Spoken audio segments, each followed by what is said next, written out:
한 아기가 우리에게 낳고 한 아들을 우리에게 주신 바 되었는데 그의 어깨는 정사를 메었고 그의 이름은 기묘자라 모사라 전능하신 하나님이라 영존하신 아버지라 평강의 왕이라 할 것임이라.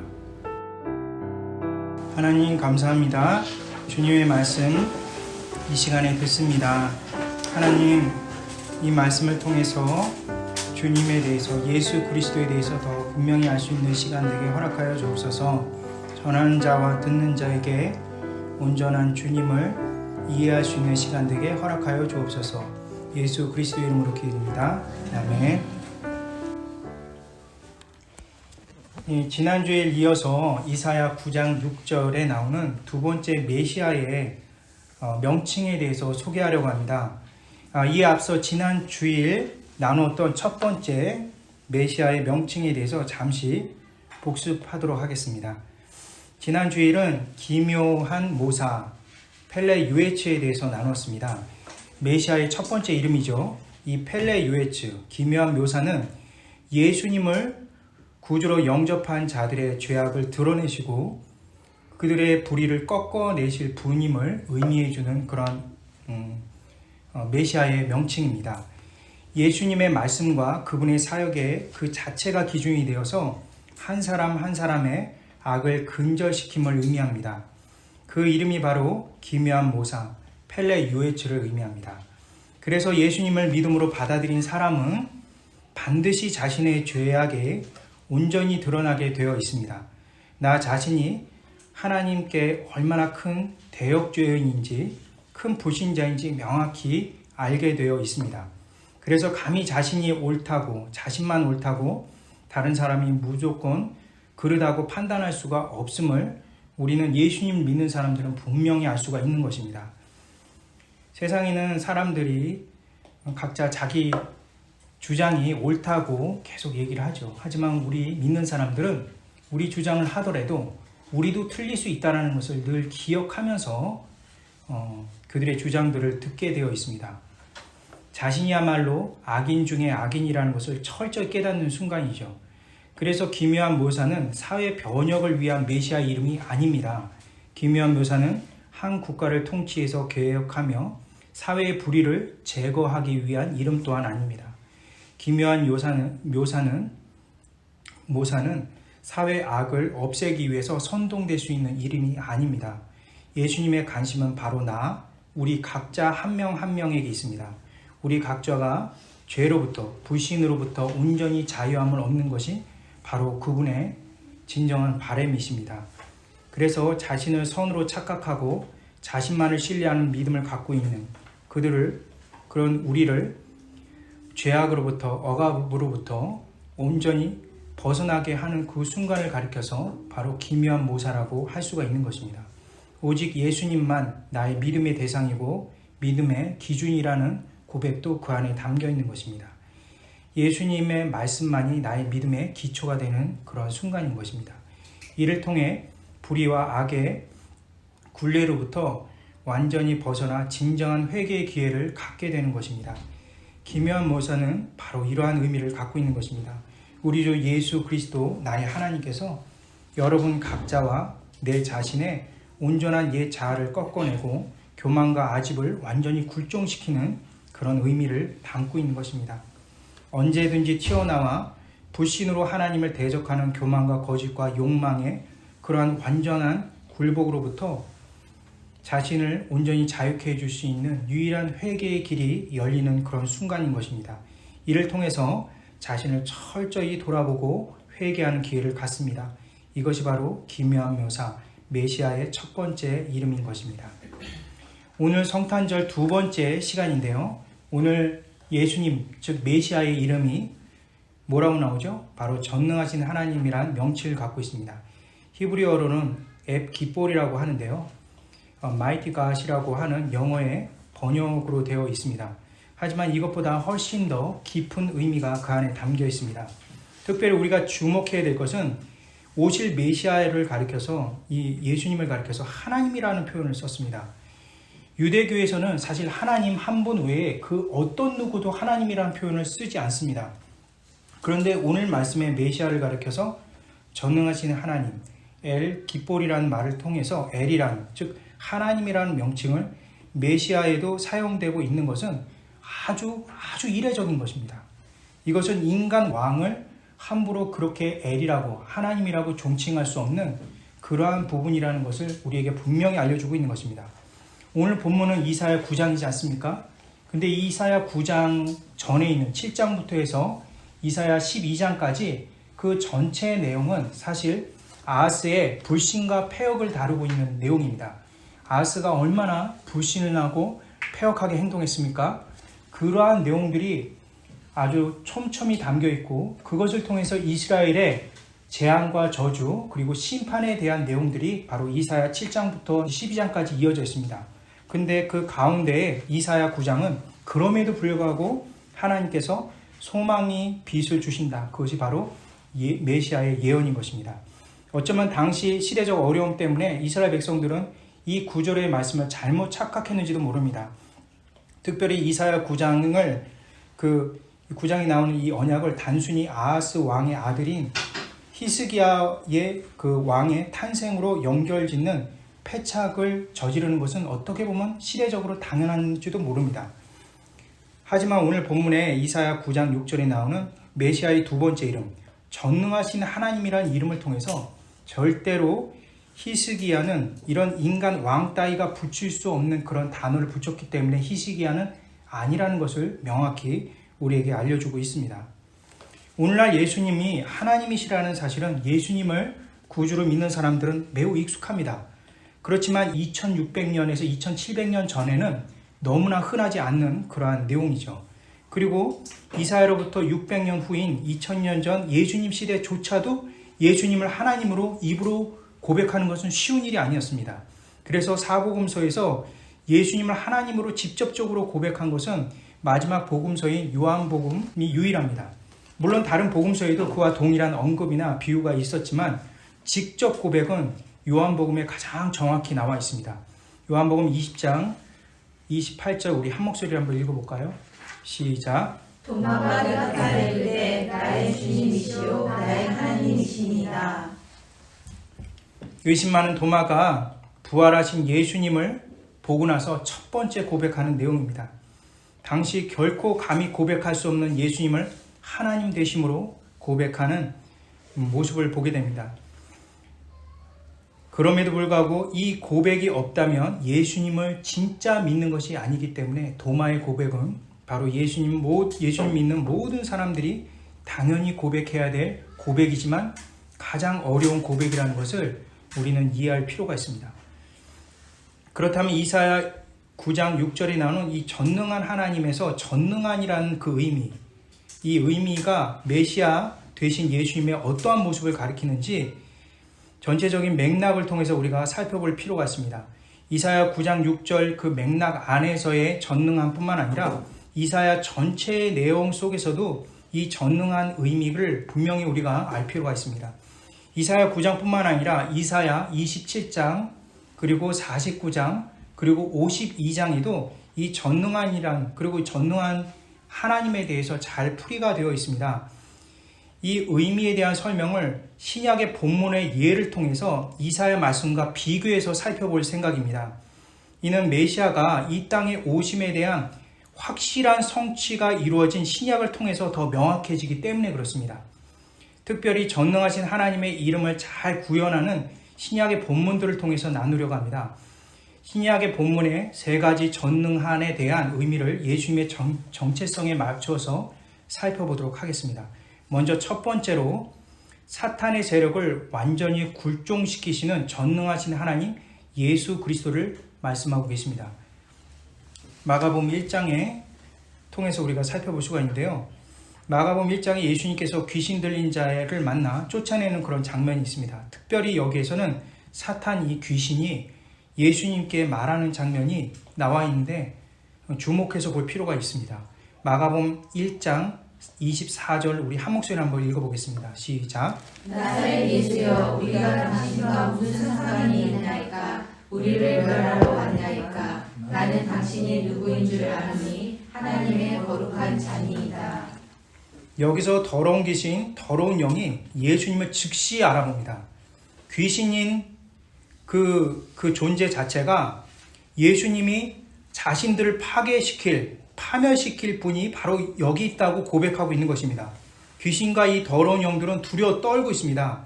이러한 모습은 사실 이사야 27장에 나오는 말씀입니다. 사탄의 세력을 굴종시키고 멸망시킬 하나님의 권능에 대한 예언과 일맥상통하는 내용입니다.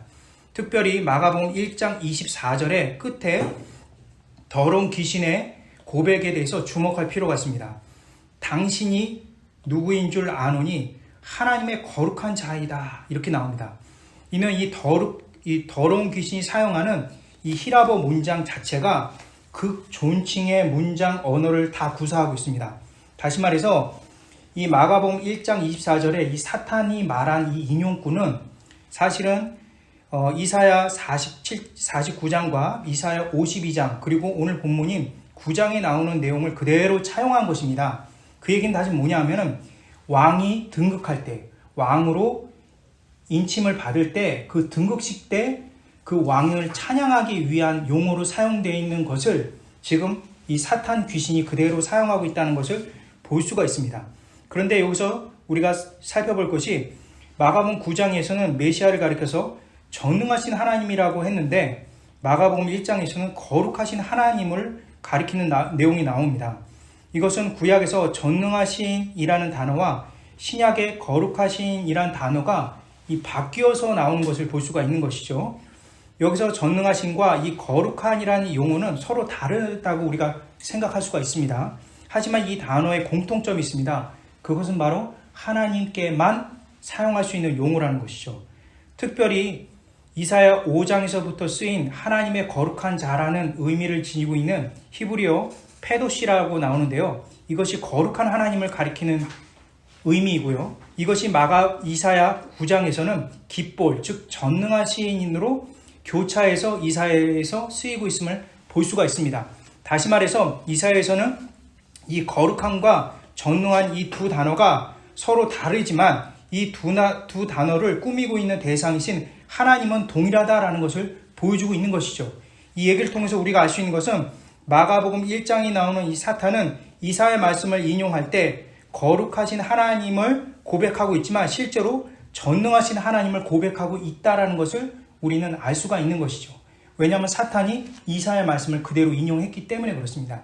이사야의 말씀은 거룩함과 전능함이 계속 교차로 사용되기 때문에 여기서 나오는 그 사탄의 얘기는 전능하신 하나님을 가리키는 그런 용어인 것입니다. 이때 예수님께서 귀신에게 더 이상 말할 것을 허락하지 않으시고 나오라고 명령하십니다. 귀신은 즉시 그 자리에서 나옵니다. 그때 사람들이 수군거리면서 말을 합니다. 27절 우리 한 목소리로 읽어보겠습니다. 시작. 다 놀라 서로 물어이르되 이는 어찌이냐 권위 있는 새 교훈이로다 더러운 귀신에게 명한즉 순종하는도다 하더라. 권위 있는 새 교훈이다 이렇게 얘기했지만 사실 권위를 갖고 있는 자의 말이다 이렇게 표현하는 것이 조금 더 정확한 표현일 것입니다. 따라서 이 권위란 무엇이냐? 전능자만 갖고 있는 권위를 의미하는 것이죠.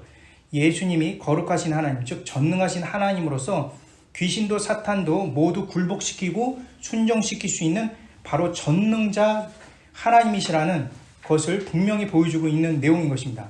이를 통해서 단순히 귀신과 사탄을 굴종시킬 뿐만 아니라 이를 통해서 전능하신 하나님의 권능으로 사람을 살리고 생명을 주실 분이라는 사실 또한 역으로 보여주고 있는 것입니다. 왜냐하면 귀신이 떠나는 그 순간 사람은 살 수 있기 때문에 그렇습니다.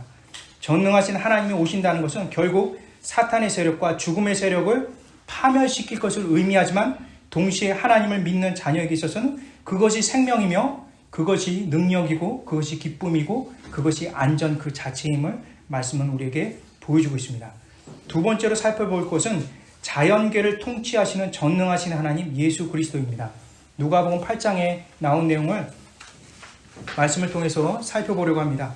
이사야의 말씀 중에서는 하나님의 자연의 통치 그리고 자연을 통치하시는 만군의 주에 대한 내용이 많이 나옵니다. 그 중에 이사야 14장 24절 말씀이 있는데요. 우리 한 목소리로 한번 읽어보겠습니다. 시작. 만군의 여호와께서 맹세하여 계시되 내가 생각한 것이 반드시 되며 내가 경영한 것을 반드시 이루리라. 예, 여기서 만군의 여호와라는 이 단어 자체가 바로 전능하신 하나님을 가리키는 단어입니다. 그분이 하시는 일은 반드시 이루어질 수밖에 없는 그런 것이라는 것을 보여주고 있는 것이죠. 이것은 이사야 24장과 41절의 내용도 동일하게 나오는 내용입니다. 이 부분에 대해서 아주 자세하게 기록되어 있습니다. 이러한 의미 속에서 창조주 하나님에 대한 기본적 입장이 그대로 담겨 있습니다. 이는 모든 피조물이 그분의 손 안에 만들어졌고 그분의 손 안에 움직임을 의미합니다. 창조주 하나님 말씀 한마디로 모든 피조물이 압도적으로 그 권능 앞에 수그러들 수밖에 없음을 분명히 보여주고 있는 것이죠. 이것이 누가복음 8장을 통해서 전능하신 하나님 대신 예수님을 잘 담아내고 있습니다. 누가복음 8장 25절 우리 한 목소리로 읽겠습니다. 시작. 제자들에게 이르시되 너희 믿음이 어디 있냐 하시니 그들이 두려워하고 놀랍게 여겨 서로 말하되 그가 누구이기에 바람과 물을 명하며 순종하는가 하더라. 예, 이것은 그 갈릴리 바다의 풍랑과 그 바다를 잠잠케 하시는 그런 장면이죠. 여기에 특별히 순종하다라는 단어가 있습니다. 이것은 권력자로부터 굴종이 됨을 의미하는 순종이 아닙니다.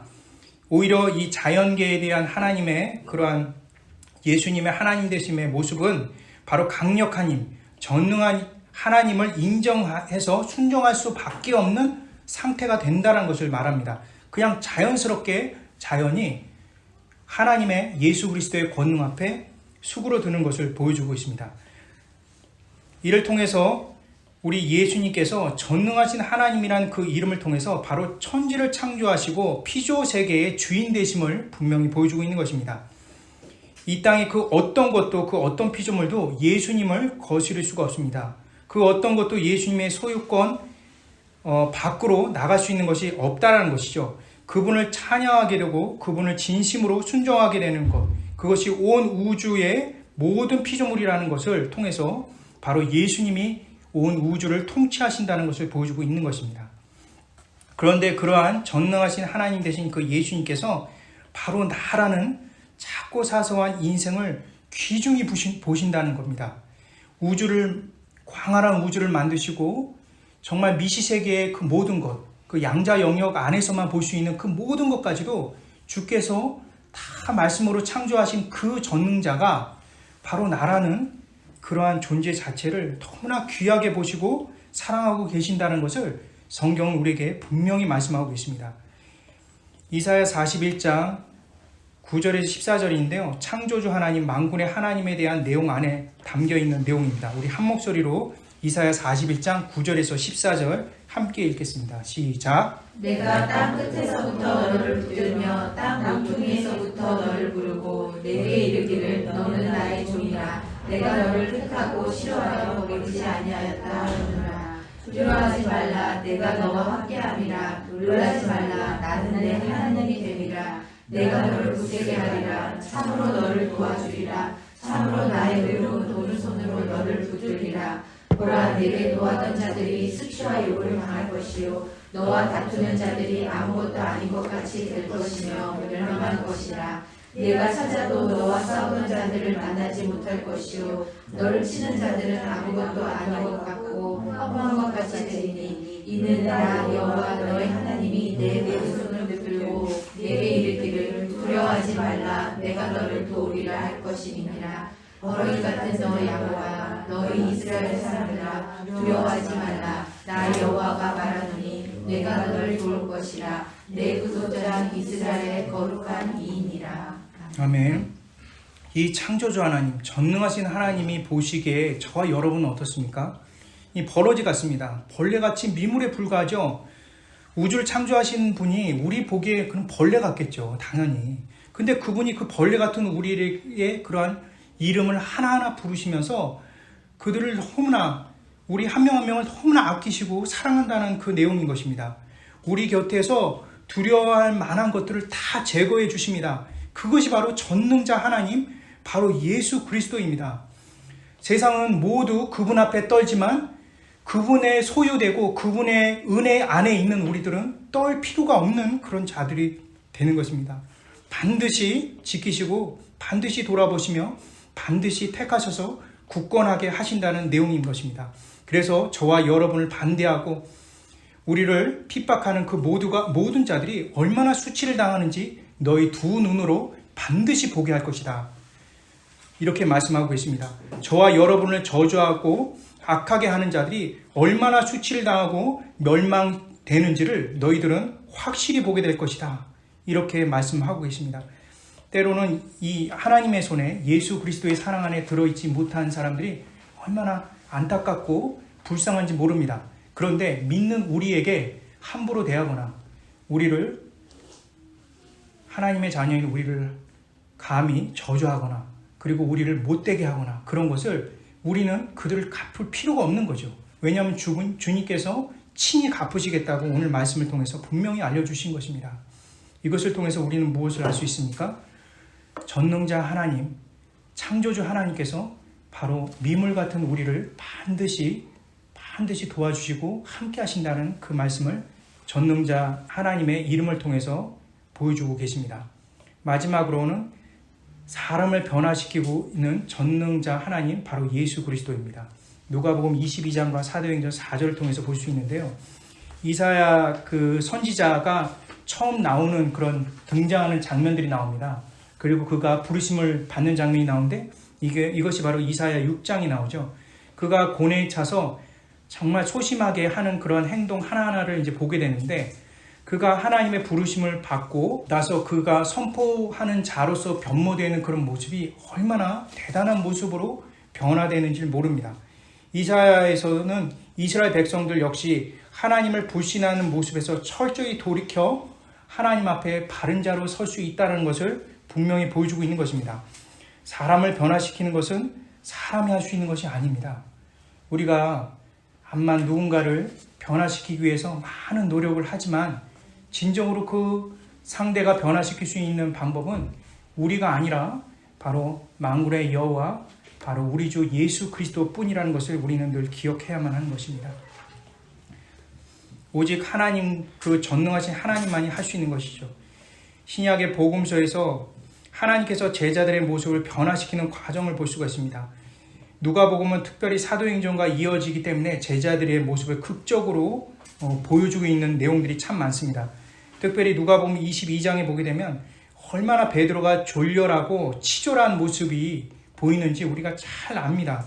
정말 예수님을 어떻게 그렇게까지 배신할 수 있을까라고 생각할 정도로 수제자라고 하는 그가 예수님을 저주하면서 떠나는 그 모습을 볼 때마다 야, 베드로 정말 안 되겠다라고 생각할 수밖에 없는 그런 모습의 그런 베드로가 사도행전 4장에는 놀라운 모습으로 바뀌게 되는 것을 보게 됩니다. 먼저 누가복음 22장 54절에서 62절 말씀인데요. 사실 베드로가 누구에게 이렇게 예수님을 부인하는 모습이 보입니까? 누구와 얘기를 나누다가 이렇게 예수님을 부인하죠? 여긴 여자여라고 나오죠. 57절에 보면요. 누가복음 22장 50절에 보면 여자여라고 나옵니다. 그냥 그 어디에서는 보면은 이제 그 과거에 있던 성경에 보면 계집종이라고 나옵니다. 그러니까 너무 어리고 그냥 하찮은 그런 존재를 말하는 거죠. 그런 존재가 너 베드로 아닌가? 너 예수님의 제자 아닌가? 이렇게 얘기했을 때 어떻게 그 철저히 부인하는지 정말 모를 정도로 너무나 그 악한 그런 행동을 베드로가 하고 있죠. 60절과 62절 말씀을 우리 한 목소리로 한번 읽어보도록 하겠습니다. 시작. 베드로가 이르되 이 사람아 나는 내가 한 말을 알지 못하노라 아직 말하고 있을 때에 닭이 곧 울더라. 주께서 돌이켜 베드로를 보시니 베드로가 주의 말씀 곧 오늘 다 울기 전에 내가 3번 나를 부인하느라 하시니 생각나서 밖에 나가서 심히 통곡하니라. 예, 3번이나 부인하죠. 우리는 횟수로 3번이라고 생각하지만 당시 히브리어나 히라버 같은 경우는 3번이면 최상급을 의미합니다. 가장 고질적으로 예수님을 부인하고 있는 베드로의 모습을 볼 수가 있는 거죠. 그렇지만 사도행전 4장 13절에 보니까 전혀 다른 모습이 나옵니다. 사도행전 4장 13절 말씀 우리 한 목소리로 읽겠습니다. 시작.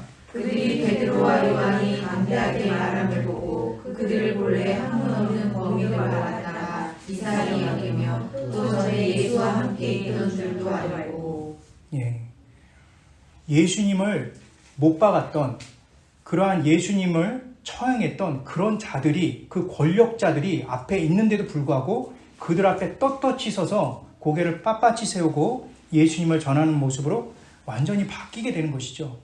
이것은 그냥 인격이 하나하나 이렇게 자라다가 엄청나게 높은 수준으로 자란 그런 모습이 아닙니다. 예수님을 믿는 믿음이 그를 변화시키는 겁니다. 사람은 어떤 훈련을 통해서 변하는 거, 그렇게 우리가 이성적으로 생각하지만 성령을 알고 예수 그리스도를 아는 사람은 믿음으로써 사람이 변화된다는 것을 우리는 믿습니다. 사람을 바꾸고 변화시키는 것은 바로 전능하신 하나님뿐인 것입니다. 바로 예수님께서 하시는 일인 것이죠. 구약에서 홍해를 갈라놓은 놀라운 사건이 있었지만 여전히 이스라엘 백성들은 원망하죠. 홍해를 가르는 그 사건보다도 하나님께서 더 많은 시간과 더 많은 노력을 기울였던 것은 바로 이스라엘 백성들을 변화시키는 기적이었습니다.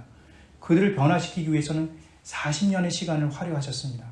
홍해를 갈라놓는 것은 금방 갈라놓았지만 바로 사람을 변화시키는 데에는 그 많은 시간과 그 많은 정성을 하나님께서, 전능하신 하나님께서 기울이고 계시다는 것을 우리는 볼 수가 있는 것입니다.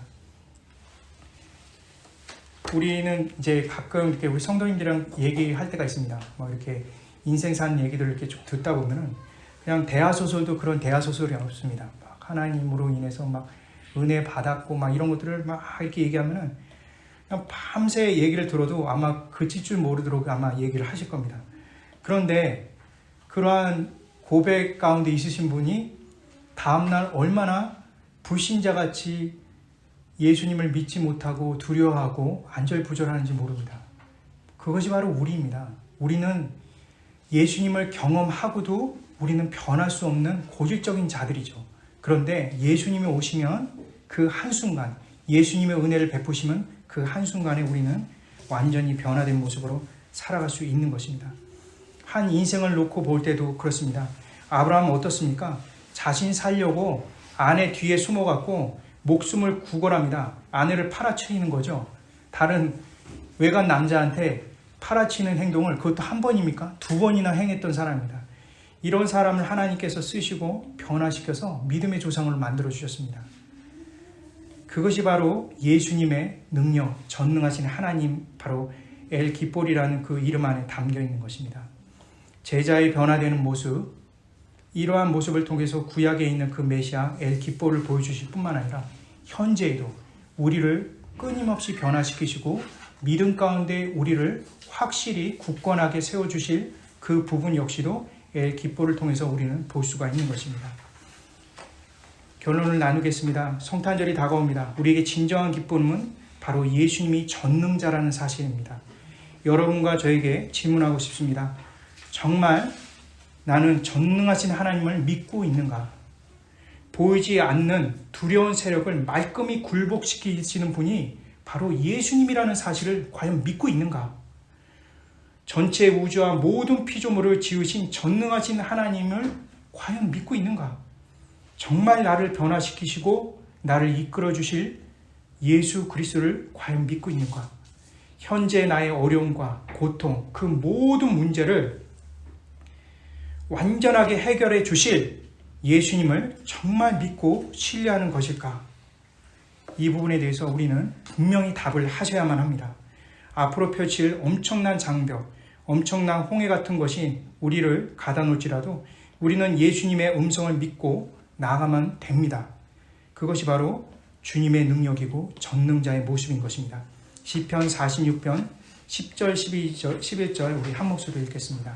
시작. 이르시기를 너희는 가만히 있어 내가 하나님 됨을 알지어다. 내가 온 나라 중에서 높임을 받으리라. 내가 세계 중에서 높임을 받으리라 하시도다. 만군의 여호와께서 우리와 함께 하시니 야곱의 하나님은 우리의 편을 서시리라. 여러분 이 말씀을 믿습니까? 여러분은 가만히 있어도 됩니다. 우리가 도저히 할 수 없는 것, 우리가 도저히 우리 능력 밖에 있는 것을 가지고 두려워 떨 필요가 없습니다. 주께서 그냥 가만히 있으라고 하십니다. 그리고 내가 그 일을 하는 것을 너희들이 볼 것이다. 그 이유는 바로 내가 전능자이기 때문이다. 우리는 이 사실을 늘 잊지 않고 주님께 기도하며 믿음으로 나아갈 수 있는 우리 모든 주님의 백성 되시길 바랍니다. 제가 기도하겠습니다. 사랑과 은혜가 풍성하신 하나님 감사드립니다. 하나님, 우리는 버러지 같고 정말 미물에 불과하지만 주님께서 친히 우리를 택하시고 우리에게 구원의 은혜를 허락해 주셔서 주님의 소유가 되게 허락하여 주셨습니다. 주님이 백성이 된 이상 우리는 세상의 여러 저주들과 악한 것으로부터 우리는 철저히 보호됩니다. 그리고 그러한 것으로부터 여러 어려움을 당했다면 주께서 반드시 그것을 원수를 갚으십니다. 우리는 그러한 존재들입니다. 얼마나 대단합니까? 하나님, 그 같은 사실을 늘 잊지 않게 허락하여 주옵소서. 우주를 창조하시고 우리의 몸에 있는 세포 하나하나를 만드신 주님께 기도합니다. 우리에게 있는 여러 연약한 부분들 친히 하나님 만져주셔서 고쳐주옵시고, 또한 우리 앞에 펼쳐진 여러 가지 어려운 부분들이 있습니다. 그러한 문제들 하나님께서 인도하여 주옵소서. 하나하나 해결될 때마다 전능하신 주님에 대해서, 예수 그리스도에 대해서 더욱더 찬양하며 감사할 수 있는 시간들이 되게 하여 주옵소서. 때로는 그것이 시간이 많이 든다 할지라도 전능하신 주님께서 반드시 그러한 것들을 온전히 해결해 주심에 대한 믿음을 잃지 않도록 우리에게 믿음을 굳건하게 하여 주옵소서. 예수 그리스도의 이름으로 기도드립니다. 아멘.